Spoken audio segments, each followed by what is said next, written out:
نووسینگەی دەستگای نووری حیکمە لە پلانی ساڵانە وەکو بەڕێوەبەرایەتی پەروەردە لە پلانی ساڵانەماندا هەبوو کە ئەو چالاکی ئەنجام بدەین. ئەو چالاکیە بریتە لە ختمی قورئانی پیرۆز، تەواوی ختمی قورئانی پیرۆز لە ماوەی ڕۆژێکدا لە کاتژمێر 5:30 بەیانی دەستمان پێکردیا.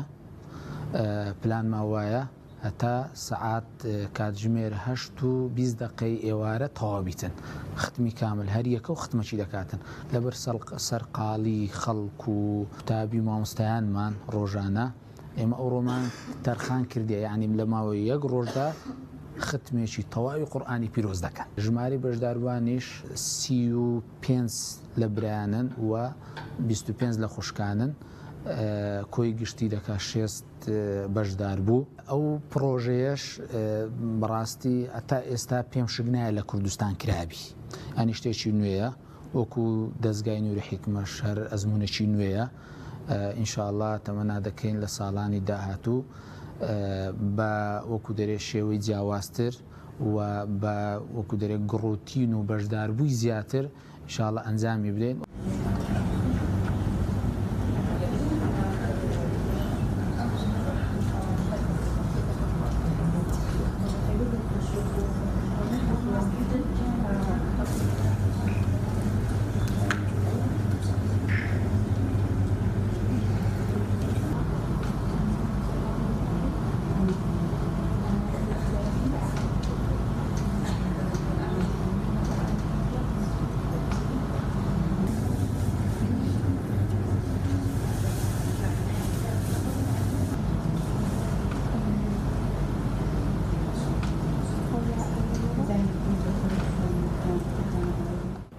بروجي يعني كم زار بابين حتى أواني كلميجة حافظ قرآن وكو بنعمتك جوريان زانية كو مراجعي لبدايتي حتى كوتاي كسبي ناكري حتى لما رمضاني لأن نقوم جايبه ودرجي كإستاقوم جاية بدي هارب محمد الخوشي خوي عند بريا أو بابلين ما مستا باش إداري بدان أو إشيان كردي دس خوشيان إذا كين بس يعني نشتش نعمت والحمد لله مراجعة كيلتوانتي ذاك راوا إن شاء الله بدي بي أو برتمامج بن دزقاي إن شاء الله إشي تكنا لي محمود يعني نقول حتى لرمضان ما أنا طاني أخت ما تشوفها بكين كل سبيني ودهبني شيء رجناكي حتى لما جاء رمضان لشوا كان نيان طاني أخت ما أنزام بدن واتوكل نعمتك أخفى قال ماني كردي كأول لي ربش داربينا بابرك يعني لذتك يزور ما اللي ورقت يعني كبلي لقر روحي إيمانيتي قلبه يعني لذتك يجزار والحمد لله ضمان في خوج بدستان خوج فيهم لا فإنهم عدو لي إلا رب العالمين الذي خلقني فهو يهدين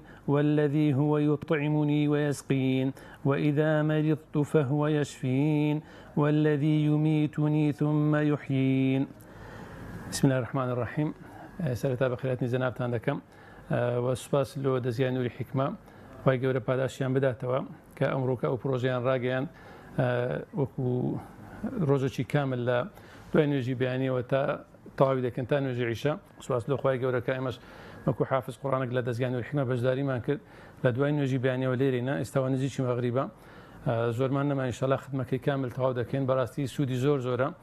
یەکەم سوودی قیامەتێکی ئەوەی کە گرنگامە چاومان لێ لە ینی تاوەڕی پاداشین لە خی گەورە و دومیش وەکو حافظ قورئان لۆ مراجعە و لۆ دەورکردنەوەی خۆمان کە بە ڕۆژێک ختمەکی کامل زۆربەی ئەو زیانێک کە لە بیرمان چوویتەوەیان بەسەر مراجعەی زۆرتری دەوێت زۆر سوودی هەیە بەڕاستی لۆمان ئیسفادەی زۆرە. داواکارین ینی لە دەستگای نووری حیکمە مەسەن لەو پرۆژەکانی داهاتوو کە ئەو پرۆژە ئینشاءڵڵا زوو ینی بیکەن و داوا بکەن خەڵکی غەیری ئەوانەی کە تەڵەب و مامۆستا لە نووری حیکمە خەڵکی ئاسایش بێبەشداری بکات چونکە بەڕاستی سوودی قیامەتیشی زۆرە و سوودی دنیایشی زۆرە.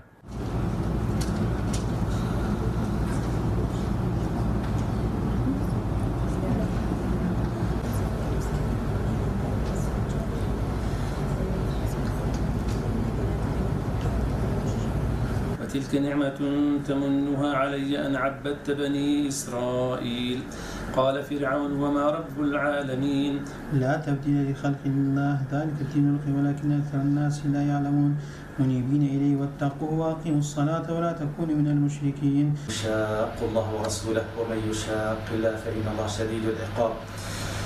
ذلك بأن شاقوا الله ورسوله يشاق الله فإن الله شديد العقاب للفقراء المهاجرين الذين أخرجوا من ديارهم وأموالهم يبتغون فضلا من الله ورضوانا وينصرون الله ورسوله أولئك هم الصادقون. لنخرجن معكم ولا نطيع فيكم أحدا أبدا وإن قتلتم لننصرنكم والله يشهد إنهم لكاذبون.